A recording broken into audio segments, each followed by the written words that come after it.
Bueno, el calendario que utilizamos en Occidente, y me atrevería yo a decir que es el más utilizado o más popular en el mundo entero, es el calendario fruto de un calendario romano. No es el único calendario que existe en el mundo. Los musulmanes tienen otra forma de contar, por ejemplo, los chinos también. Pero el más extendido es ese, ¿verdad? Y es el que me voy a dedicar a explicar en estos materiales. Ustedes recuerdan, pues, Roma o lo que fue el Imperio Romano. Empezó con una población llamada los etruscos, que poco a poco pues fueron organizándose como civilización, conquistando cada vez más regiones geográficas asociadas a su natal Italia. Y pues muchos de sus desarrollos finalmente pues se propagaron junto con sus conquistas. Roma adoptó ese calendario aproximadamente unos 7 u 8 siglos antes de la era común, antes del nacimiento de Jesucristo. Era un calendario que constaba originalmente de 10 meses. 4 de esos 10 meses tenían 31 días y los demás tenían 30, lo cual daba un total de 304 días. Era un calendario pues, bastante inexacto, ¿sí? Y esos eran los nombres de esos meses y los días que ellos tenían, ¿sí? Martius, por ejemplo, de 31 días, Aprilis de 30, Maius de 31, Junius de 30. Y hasta ahí digamos que los meses que tenían nombres propios. De ahí simplemente el mes quinto, quintilis, el mes sexto, sextilis, el mes 7, septiembre, el mes 8, octubre, el mes 9, noviembre, el mes 10, diciembre. Y ustedes ya empezarán a reconocer, ¿sí? eh, los nombres de algunos de los meses actuales. Y es que en realidad viene desde allá, ¿no? 700, 800 años antes de Cristo, cuando Roma adoptó pues ese calendario, ¿sí? Y pues existe suficiente pues evidencia arqueoastronómica acerca de ese calendario que no duró mucho, ¿no? Evidentemente, pues si tenemos un calendario de 304 días cuando el año dura un poco más de 365, pues van a haber problemas. Em, Según la tradición, pues Numa Pompilio fue el segundo rey de Roma y él hizo una primera modificación a ese antiguo calendario, añadiendo 2 meses más a los que ya existían, dándole los nombres de januarios y febrarios. Mm, También cambió la duración de los meses, ¿sí? Porque los romanos eran tremendamente supersticiosos, entonces habían desarrollado la creencia de que los meses de números pares de días traían consecuencias negativas o tragedias para el desarrollo de su diario vivir. Entonces, en ese calendario de Numa Pompilio quedó establecido de esta forma, ¿no? Es decir, Martius, Aprilis, Maius, etcétera, hasta diciembre, hasta ahí igual en el orden, seguido de un Januarius y de un Februarius. Daba la particularidad sí, de que los meses tenían o 31 o 29 días, como ya hemos visto anteriormente, por las supersticiones hacia los meses pares, pero al final febrero tenía 28 días para intentar nivelar ese calendario con el calendario astronómico. Pero bueno, si contamos ese número de días, pues resulta que apenas son 355, todavía hay alguna diferencia, ¿sí? Entonces los romanos tuvieron la idea extraña pero lógica, seguramente aprendida también de los egipcios, de empezar a introducir meses de 27 o de 28 días cada 2 años, ¿sí? A estos meses se le llamaban merquedinos, tenían ese nombre especial, y no esperaban a que febrero terminara, ¿sí? Sino que a partir, bueno, febrero llegaba hasta el 23 y a partir del 24, de lo que sería el 24 de febrero, entonces se introducían esos mercedinus de 27 o de 28 días. En la práctica, y con esas introducciones de los mercedinus, el año promedio de Numa Pompilio tenía 366,25 días, ¿sí?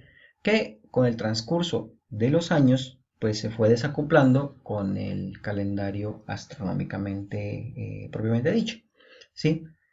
Entonces, por ejemplo, si vamos a la época de un primer triunvirato en el Imperio Romano, que fue por allá en el primer siglo antes de Jesucristo, ya el calendario estaba completamente desfasado, el calendario civil de las estaciones, ¿sí? Entonces, cuando el calendario o el almanaque implicaba que deberían llegar los meses de primavera, pues en realidad lo que ellos miraban es que había un crudo invierno en el ambiente. Entonces se hacía necesaria una corrección a las imperfecciones de ese calendario, que estamos ahí, estaríamos hablando de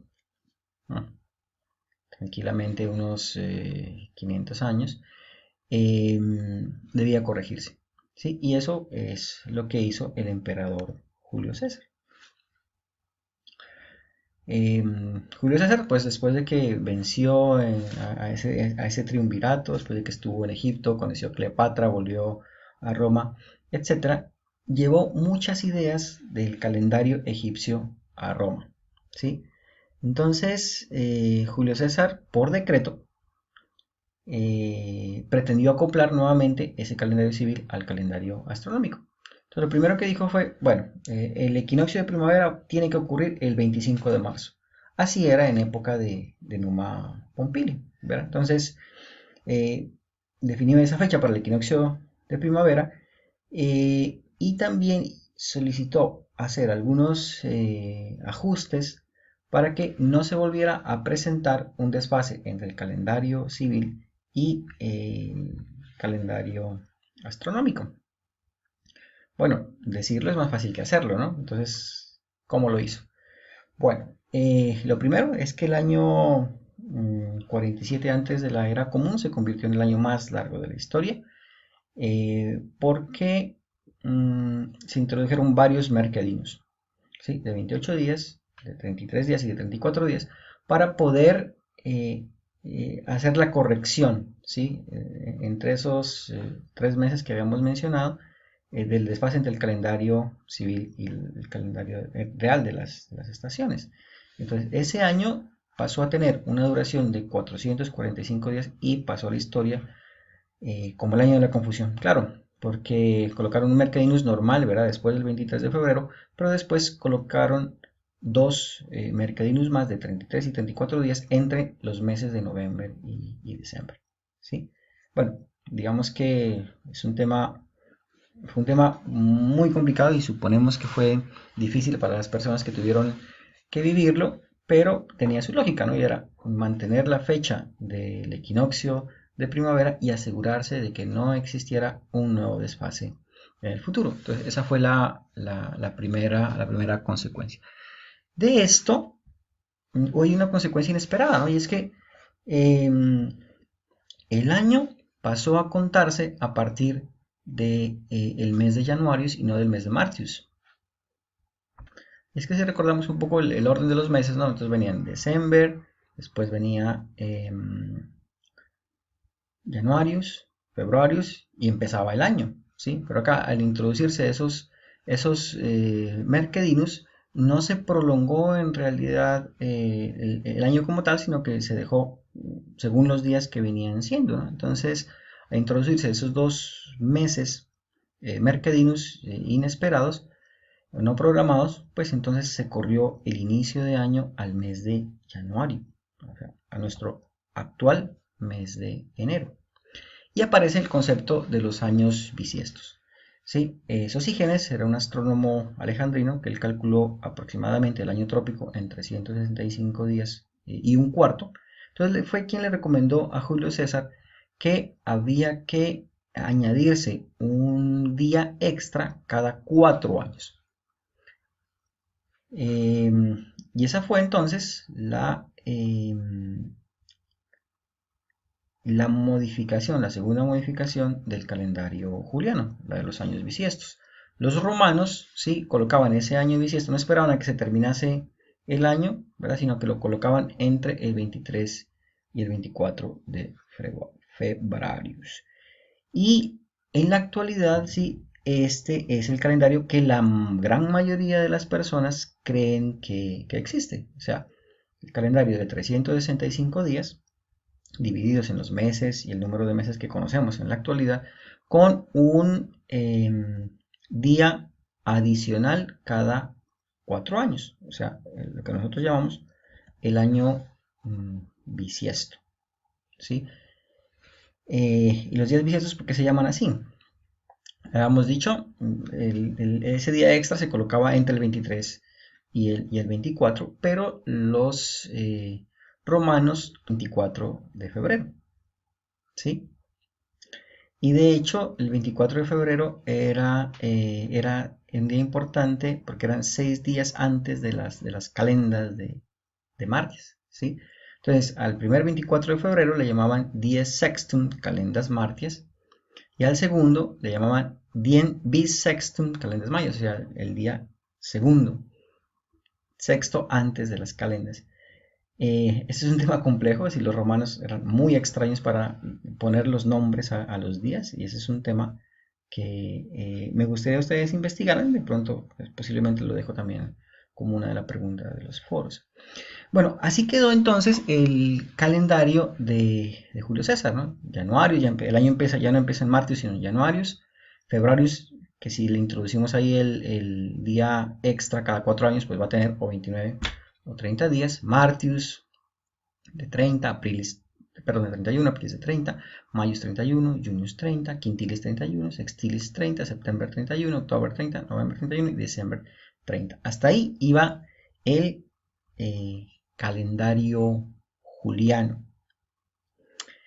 Ese calendario posteriormente tuvo una muy breve modificación, y es que Julio César muere en el año 44 a.C., su lugarteniente Marco Antonio se hace al poder, y para honrar la memoria de su antecesor, entonces bautiza el mes en el que él nació, que fue Quintilis, con su propio nombre, ¿sí? Entonces el mes Quintilis ya deja de llamarse así para llamarse Julio, en honor a su antiguo emperador. Algunos años después, ¿sí? Hay otro emperador que se llama Octavio, posteriormente le llaman Augusto el aumentador, pues se dice que fue el más grande emperador romano. Él decía que no quería ser menos que Julio César. Entonces, si Julio César tiene un mes llamado de Julio, entonces debería existir también un mes que se llame como él. Entonces, él decretó, ¿sí?, que el mes sextilis fuera llamado a agosto. Y si recordamos, en la tabla anterior, miren que el sextilis tenía 30 días, ¿verdad? En cambio, el quintilis tenía 31. Entonces, él decía que tampoco podía ser menos que Julio César. Entonces, el mes anteriormente llamado sextilis, que ahora se iba a llamar Augusto, tenía que tener también 31 días. Entonces, finalmente, así quedó el calendario juliano ajustado a esos nombres y duración de los meses, ¿sí? Hasta julio normal, ¿verdad? Con sus 31 días, y después agosto con 31 días, y hay un ajuste en el día de los demás. Septiembre 30, octubre 31, noviembre 30 y diciembre 31 nuevamente.